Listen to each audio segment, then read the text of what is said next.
So my talk tonight is called Living Through the Meantime. Now I know some of you are smiling because you know what the meantime is, and some of you are like puzzled. What the heck is she talking about? Well, I'm going to tell you in just a little bit.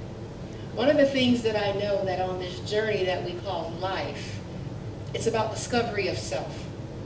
It's about discovering who you are through these experiences that we have. Or I call them character building exercises. And we all have this blueprint in our mind of how we see ourselves and how we view the world. And so with that, the one thing that we know is that blueprint that we have in our mind is that the universe is already responding to it. And the universe always says what? Yes. It always says yes. And so we know that. That's another one of those tools in your toolbox. You know, that if you have a thought that's not working, you can simply change that thought. And so, are you in the meantime? Are you feeling confused? Are you feeling a little angry right now? Are you feeling disappointed, frustrated, anxious, apprehensive, feeling sorry for yourself, or feeling generally wiped out? You might be in the meantime. So let me tell you what the meantime is.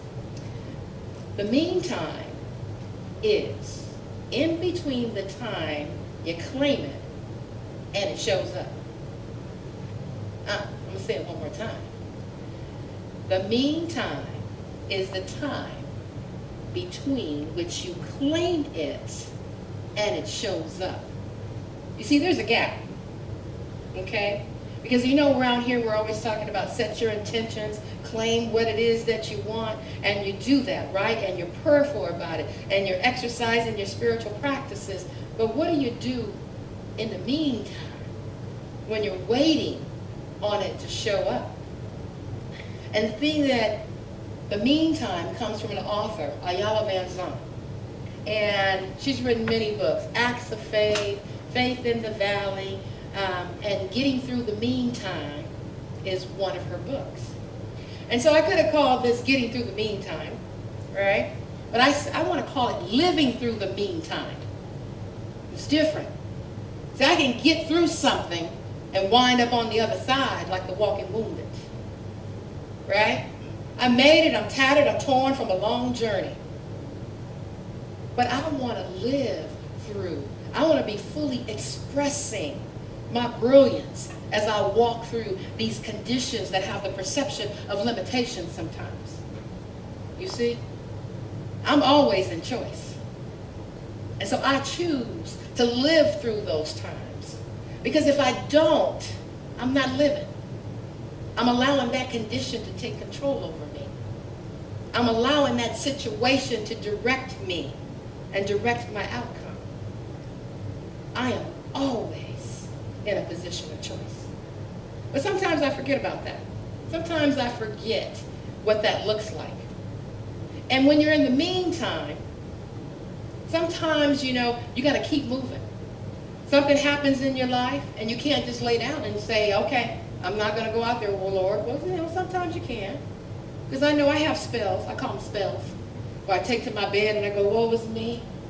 Lord, am I going to make it? You know? Those moments when you don't know what's around the corner and what's going to happen next. Those moments is what I'm talking about. I'm talking about that gap, that in-between time. And some of the examples of those gaps would be something like divorce. So you decided to get a divorce, right? Well, that's just the beginning of the decision. Because there's a gap in between the time that you go through all of that separation and you get to that point where you're stepping into your new identity. You get the feeling for the meantime? Yeah. Or how about when you lose a beloved through that process that we call death? I don't care what anyone says, is that if that person dies today, tomorrow you're not okay. You got to kind of go through something. You feeling me now in that meantime? So in that meantime, you got grief, you got transformation, you got letting go, you got a whole bunch of stuff going on. Something as simple as filling out a job application. And when you leave that employer and you go home, are you not thinking about what's going to happen? Between that time they call you and say, hey, you got the job. Or you get the letter that says you didn't have the job. You're in that suspended state. I want to talk about that suspended state. In between the times that the ending happens and the new beginning arrives. See, we don't talk about that space right there. Because that space determines how your tomorrow is going to be. How you decide to get through that meantime is how life is going to show up tomorrow for you. So crazy stuff happens in the meantime. Crazy stuff. Because everything that you thought you were, you find out that you're not. Everything that you thought you had might be slipping through your fingers and wasting away. I thought that was solid. I thought I had that wrapped up. All of a sudden, it's not there anymore. You're not as smart as you thought you were. You're not as cute as you thought you were. Those of us going through the aging process understand that very well. What was popular yesterday may not be popular today. Amen? Amen. So that awkward period of time is what we're talking about here when I say the meantime. Now, life puts us in the meantime. We're not always in control of the things that happen in our lives. But we can choose if we stay in the meantime and how long I stay there. And the quality of my experience is totally up to me. And some folks will tell you, some bad things happen. I get it. But I can choose to look at that situation or the perception of that condition any way I choose. I can look at it as a call for love or an expression of love. No exceptions. I am a choice. And I know when I think of a public example of being in the meantime, I think of Nelson Mandela. He spent 27 years in the meantime. How many of us have the courage to do that and keep showing up on the planet? So you're getting that feel for that meantime that I'm talking about? Between the time you claim it and the time it shows up. There's 6 ways that we keep ourselves in the meantime. One of them is not telling the truth. Not telling the truth to yourself. Not telling the truth about a situation. I was talking to someone earlier today, and it's like, we tell ourselves stories, and we begin to believe the stories. And then one day you wake up and you check the story. You check out your evidence, and you go, well, maybe it didn't happen like that. We'll talk about that. Holding on to limitations. That old Latin word again. I'm not enough. I don't have enough. This is not enough. Yeah. People pleasing. People pleasing. I know no one in this room is under that one, right? Yeah, worried about what other people say about me. They're talking about me. They valuing what someone says over your life. Yeah, we'll talk about that. How about the need to be right? At all costs. Fighting all the way to the end. And you feel yourself? Yeah. But sometimes you just have to let go. And what does that look like for you? Doing what's convenient. Oh, that's just too hard. I don't want to do that work, I know when I do my classes, they go, well, I didn't know I was going to work this hard. Well, why'd you come to the workshop? Workshop. Get it? Yeah. We're going to do that. So we're going to talk about doing what's convenient. Or doing too many things at once. I think that's most of us. Multitaskers. Yeah, I can do it. Yeah, I'm on the computer and typing and someone's trying to talk to me. I can listen to you. I can do 2 things at once.